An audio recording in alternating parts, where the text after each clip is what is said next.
quand on parle de transformation et de transformation numérique, je ne veux pas faire de clivage générationnel, mais la réalité c'est que ça ne s'applique pas pareil à tout le monde, de par les mentalités de chacun déjà, mais aussi d'un point de vue générationnel.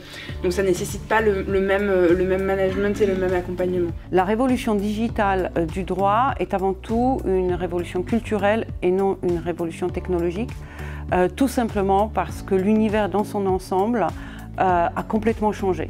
Et donc les avocats, les professions juridiques doivent prendre conscience de ces changements, de leur impact sur leur propre exercice du métier, adapter leur façon de travailler et ensuite seulement choisir les outils qui leur conviendront.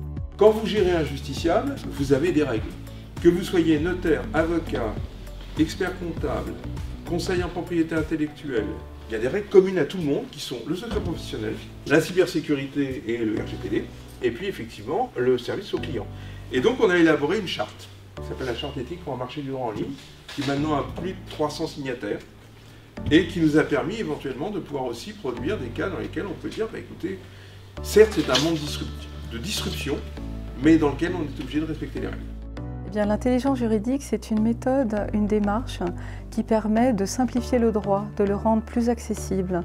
Donc par ce biais-là, les juristes vont capter l'information décisive qui peut avoir un impact sur la stratégie des entreprises et d'autre part, émettre des grilles de lecture qui permettent aux décideurs de mieux comprendre les enjeux juridiques et de les intégrer en amont dans la prise de décision. Donc pour vous parler un petit peu de Predictis, en fait c'est un outil qui est proposé aujourd'hui aux avocats, mais aussi aux juristes d'entreprise et aux juristes qui travaillent dans les compagnies d'assurance, et un outil qui propose de simplifier la recherche de l'information juridique. Je suis avocat et youtubeur. Alors en quoi cela consiste? En fait, j'ai créé il y a un peu plus de 2 mois la première chaîne YouTube dédiée aux tests de LegalTech, c'est-à-dire les solutions digitales dans le domaine juridique. L'objectif finalement, c'est de tester en mode gaming les différentes solutions, de comparer les points communs, les différences, les avantages, les inconvénients, afin que les professionnels du droit puissent véritablement se projeter dans les solutions et choisir la solution qui correspondra le plus à leurs besoins. Alors comment cette initiative a été reçue de la part de mes confrères? Eh bien bizarrement, plutôt bien. Et ce qui m'a surpris, c'est que c'était surtout les avocats, les directeurs juridiques qui étaient beaucoup plus installés, plus âgés, qui regardaient, parce que ce sont eux qui, dans leur cabinet, dans leur direction juridique, sont en charge d'accompagner la transformation digitale de leur structure.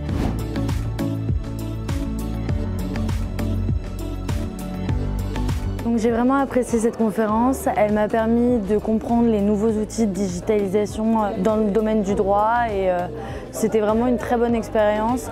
Au moins, je peux comprendre aussi les nouveaux métiers qui commencent à se créer et vu que le domaine du droit m'intéresse, je pense que c'est bien pour l'avenir aussi.